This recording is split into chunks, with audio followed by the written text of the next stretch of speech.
আমিরে জামাত ডক্টর শফিকুর রহমান বক্তব্য দিতে গিয়ে হঠাৎ করে মঞ্চ থেকে যখন পড়ে গেলেন, আমি তার সামনেই ছিলাম, মঞ্চের সামনেই।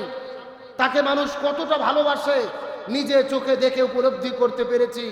হঠাৎ করে পড়ে যাওয়ার সঙ্গে সঙ্গে লক্ষ লক্ষ মানুষ নিজের অজান্তেই কান্না করে করে তার জন্য দোয়া করা শুরু করে দিয়েছে।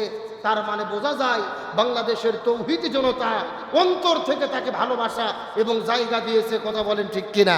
সুতরাং তিনি পড়ে যায়নি, তিনি মানুষের অন্তরে জায়গা করে নিয়েছে এবং তিনি প্রমাণ করেছেন পড়ে যাওয়া মানে হেরে যাওয়া নয়, পড়ে যাওয়া মানে আবার উঠে দাঁড়ানো, আবার পড়ে যাওয়া মানে প্রয়োজনে বসে থেকে বক্তব্য দেওয়া, প্রয়োজনে শুয়ে থেকে নেতৃত্ব দেওয়া। জীবন যতদিন আছে ইসলামী ইকামতে দিনের কাজ আমাদের চলবেই ইনশা।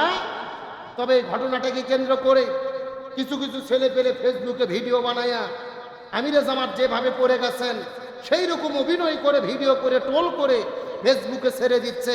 আমরা পরিষ্কার করে বলি, কোনো বৈধ সন্তান সম্মানিত ব্যক্তিকে নিয়ে এই রকম অভিনয় করে টোল করতে পারে? আমার তো মনে বলে এরা কুলঙ্গার, অবৈধ সন্তান।